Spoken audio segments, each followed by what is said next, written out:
आप लोगों ने पिछला के सिनेरियो 1 तो मेरा सुन लिया था। अब सिनेरियो 2 की बात करते हैं। पहला सिनेरियो जो था वो क्रेडिट रिपोर्ट के बारे में था। दूसरा जो है वो 3 पहले, सिनेरियो 3 पहले बता रहा हूँ, 2 बाद में बताऊँगा। तो मैं अराउंड, ये कुछ बात है जून 25 की, मुझे रात को 9 बजे कॉल आया, 9:30 बजे। कहते हम स्कॉशिया बैंक से बोल रहे हैं और हमें पता लगा कि हमने आपके अकाउंट के ऊपर कोई अनयूजुअल एक्टिविटी, उनका मतलब फ्रॉड एक्टिविटी नोटिस की है। तो उन्होंने मेरे को, तो उसने बोला कि आप अपने अकाउंट डिटेल्स बता दो, हम उसको एक्टिविटी को रोक देते हैं। तो हम आपको वेरीफाई करते हैं, तो हम जो पूछेंगे आप वो बताना। तो द थिंग वॉज, जो उसके ऊपर मेंशन था, मतलब उसके ऊपर कोई फ़ोन नंबर नहीं आया, वहाँ लिखा आया नो कॉलर आईडी। तो वो मेरा, जब उसने मुझसे पूछा उसके बाद एक बार तो मुझे हुआ कि शायद ये ऑफिशियल कॉल है, लेकिन मेरी ट्यूशन ने कहा कि नहीं, इट्स अ फ्रॉड कॉल। तो मैंने कहा चलो ठीक है, मैं इसको मैंने बोल दिया, मैंने फ़ोन काट दिया। मैंने कुछ सोचा नहीं, मैंने फ़ोन काट दिया। मतलब मेरी इंस्टिंक्ट यही थी पहले कि फ़ोन काट दूँ, मैंने फ़ोन काट दिया। गलती मैंने ये की कि मैंने उसके बाद साथ के साथ स्कॉशिया में कॉल नहीं किया। स्कॉशिया में कॉल करना ज़रूरी था। तो जब मैंने नेक्स्ट डे, जब मैं काम से वापस आया 5 बजे के आसपास, तो मैंने ये नोटिस किया कि 5:16 पे वहाँ पे मुझे ईमेल आया कि आपका डेबिट कार्ड हम लोगों ने नया इशू कर दिया है।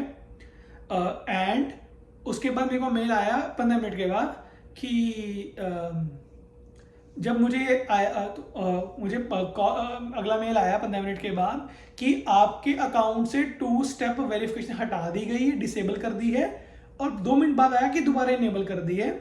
और तीसरा मुझे ये मेल आया कि आपके अकाउंट से इतने पैसे डेबिट हो गए हैं, मीन्स एटीएम के थ्रू निकाल लिए हैं, ट्रांसफ़र कर दिए, एटीएम के थ्रू निकाले नहीं, ट्रांसफ़र किए हैं। ऐसे मेरे को 2 मेल्स आए। तो मेरे अकाउंट जितना भी पैसे थे उन्होंने सारे के सारे ही ट्रांसफ़र कर लिए, अपने पास सारे निकाल लिए। तो मैंने स्कॉशिया फटाफट कॉल किया। मैंने उनको कॉल पहले ईमेल के बाद ही कर दिया था कि मेरे अकाउंट पे डेबिट इशू हुआ है, क्योंकि मैं इन पर्सन बैंक में गया नहीं हूँ।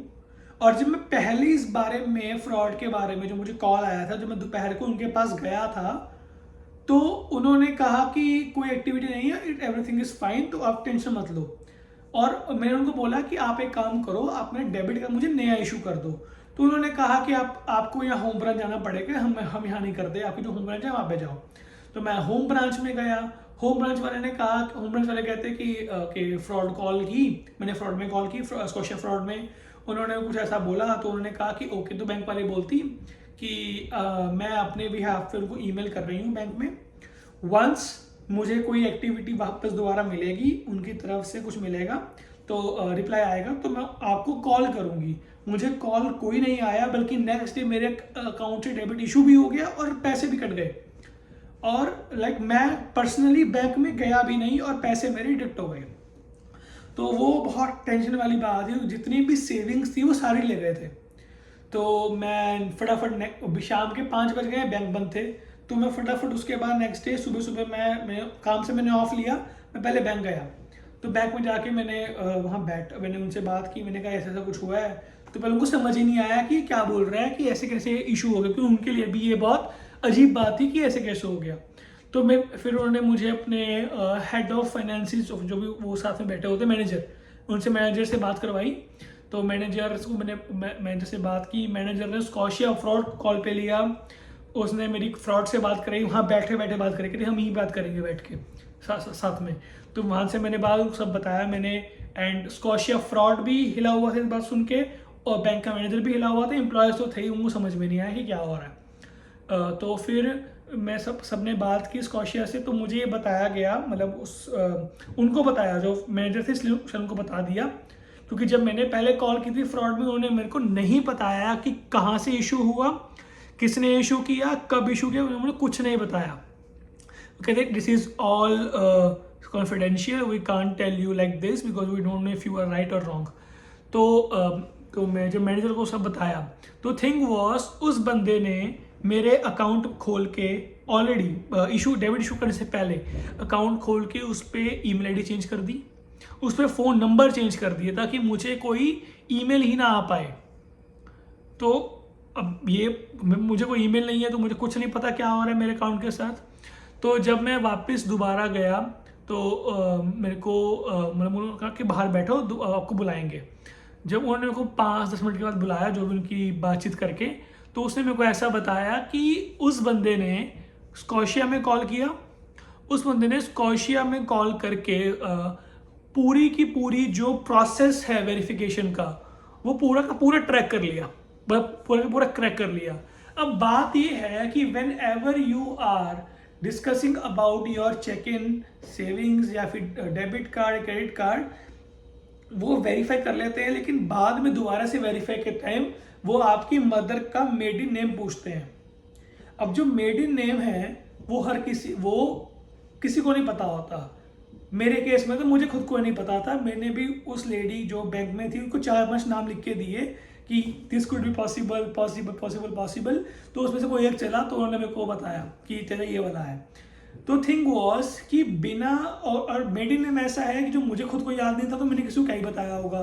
तो ये सवाल आई कैन से कि मेरा फ़ोन किसी के पास होगा, मेरा ईमेल शायद किसी को पता होगी, मेरी डेट ऑफ बर्थ पता होगी, नाम पता होगा, शायद मेरी फ़ोटो भी होगी, लेकिन मेरी मदर का मेड इन नेम जो चाहिए अकाउंट से कहीं और ट्रांसफ़र करने के लिए, कुछ भी करने के लिए वो मेड इन नेम चाहिए, वो मुझे खुद को याद नहीं है तो किसी को तो क्या ही पता होगा।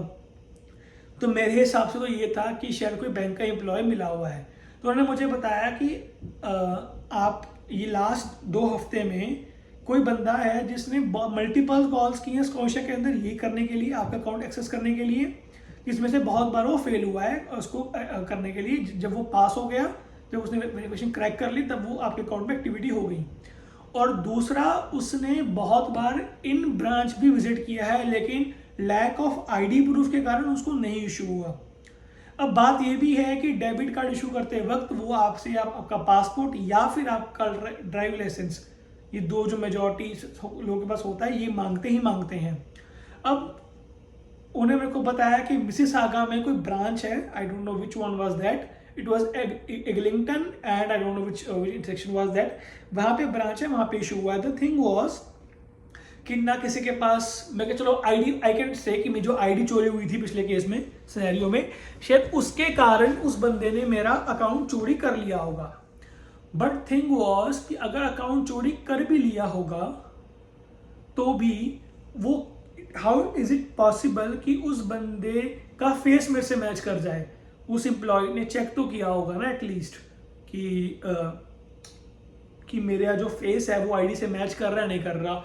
आई डोंट नो वो क्या कर रहे थे, कैसे कर रहे थे, बट वो अकाउंट से हो गया इशू। आई थिंक सो कि बैंक का कोई एम्प्लॉय मिला हुआ था उसके अंदर। तो उसके बाद जब मैं सब कुछ उनको समझाया तो बैंक के मैनेजर ने इतनी हेल्प कर दी मेरी कि उस लेडी ने अपने बिहाफ पे स्पेशली स्कॉशिया फ्रॉड के अंदर ये अप्लाई किया कि हाँ, ये इस बंदे का कोई एक्टिविटी रॉन्ग हुई है, आप इस पे ध्यान दो। अब उसके कारण ही मैं बचा। अब उस मैनेजर का थैंक यू कि उसने अपने बिहाफ पे किया, उसने सारा कुछ किया। वैसे जो स्कॉशिया का प्रोसेस है आपके अकाउंट के कोई भी एक्टिविटी फ्रॉड को प्रोसेस करने का और आपको रिफंड इशू करने का, वो 10 दिन का है। मीन्स 10 डेज के अंदर वो आपको आपका रिजल्ट बिल्कुल दे देंगे। मीन्स या तो आपको रिफंड आ जाएगा या अगर आपकी तरफ से ही कोई रॉन्ग चीज़ है तो वो आपको बता देंगे। लेकिन 10 दिन हो गए, कुछ रिप्लाई नहीं आया। 5 दिन और बीत गए, 5 जुलाई आ गई, कोई रिप्लाई नहीं आया। तो मैंने स्कॉशिया में कॉल किया। वो मेरे को बोलते कि एक्टिविटी क्या थी। मीन्स उनको मुझे पूरा प्रोसेस, उनके पास उनके सिस्टम के अंदर पूरा लिखा हुआ था कि इस बंदे का ये फ्रॉड है, इससे ये फ्रॉड हुआ है और इसका ये फ्रॉड नंबर है वगैरह वगैरह। उनको मैंने फ्रॉड नंबर भी बताया, सब कुछ बताया। वो पता नहीं मुझसे क्या चाहते थे। उन लोगों ने मुझसे दोबारा सारा का सारा प्रोसेस, मीन्स उन्होंने मुझसे पूरी स्टोरी दोबारा सुनी। उनको मैंने आई थिंक 15 से 20 मिनट लगा के मैंने उनको पूरी की पूरी स्टोरी बताई। तो वो कहते कि ओके, तो उस लेडी ने कहा कि ओके आपका केस ना बड़ी अमाउंट का है, तो मैं आपका केस ना हायर अथॉरिटीज को के पास भेज देती हूँ। तो मेरे दिमाग में पहले ये आया कि 10 दिन हो गए हैं, अभी तक हायर अथॉरिटीज में मेरा केस ही नहीं गया। आपको इतना नहीं वो हुआ कि हाँ इसका केस हम डाल दें। तो जैसे भी चलो मैं कहा ठीक है, जो है वो आपका जो प्रोसेस है वो आप करो। तो उसके बाद उस लेडी ने चलो जैसा भी है 10 दिन और बीत गए। 15 जून तो मैं दोबारा कॉल किया, कोई रिप्लाई नहीं। मतलब आजकल ये चल रहा है कि 15-15 मिनट का वेट टाइम, 45 मिनट का वेट टाइम है। मैंने 45 मिनट तक उस पर कॉल लगा के रखी कि हाँ ये मेरा केस सॉल्व करेंगे, ये मेरे को रिप्लाई करेंगे, लेकिन कोई वो नहीं, कोई रिप्लाई नहीं, कोई कुछ नहीं। मैं बैठा हूँ और वेट ही कर रहा हूँ कि हाँ अभी रिप्लाई, अभी ये कॉल उठाएंगे। कॉल उठाया तो उन्होंने, तो वहाँ पे कोई मेल था, तो उसने बताया कि आपका जो केस है वो इन प्रोसेस ही 5 जून को हुआ है, मीन्स जुलाई को। मीन्स जब उस लेडी ने मेरा केस हायर अथॉरिटीज को भेजा तब जाके उस केस के ऊपर प्रोसेसिंग शुरू हुई, वरना वो तो शुरू ही नहीं हो रही थी। तो चलो मैंने कहा ठीक है, जो भी, मैंने उसे बहस नहीं की, जो भी है। तो मुझे अराउंड 26 जुलाई को जाके रिफंड आया। पूरा भी नहीं आया, उसमें जो क्या कहते हैं उसे हम ओवरड्राफ्ट, क्योंकि स्कॉशिया में ऐसा है कि आप एक दिन में 2000 रुपये तक के हाई इंटरेक्ट कर सकते हो, उसके बाद नहीं कर सकते। तो उस बंदे ने कॉल किया, स्कॉशिया में कॉल किया था ये करने के लिए कि आप मेरी ओवरड्राफ्ट लिमिट बढ़ा दो, वो 5 कर दो ताकि मुझे चाहिए। तो उन्होंने उसके $5 काटे थे एक्स्ट्रा। तो मुझे वो तो तक वापस आए नहीं है। बैंक वाले बोलते थे कि हाँ कर देंगे वापस आपका, आपके आ जाएंगे 10 दिन तक। वो तो भी चलो आए रही, तो $5 की बात है, तो मैंने ध्यान भी नहीं दिया इतना, पर वो नहीं आए। एंड जो भी है ये स्टेप चलता रहा है ऐसे ही। तो मेरे जो पैसे थे वो आ गए ले देके। तो फिर उसके बाद मैंने कहा ठीक है। उसके बाद अच्छा हाँ एक और बात, उन्होंने क्या किया, कहते कि ये एक्टिविटी को हम रोकने के लिए क्या करते हैं, उन्होंने मेरा वो अकाउंट ही बंद कर दिया, मुझे नया अकाउंट खोल दिया।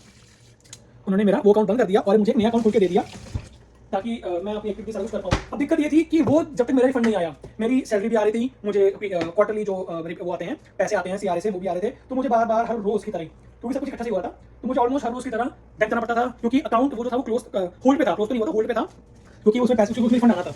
वो होल्ड में होने के कारण मुझे बहुत वेट करना पड़ा।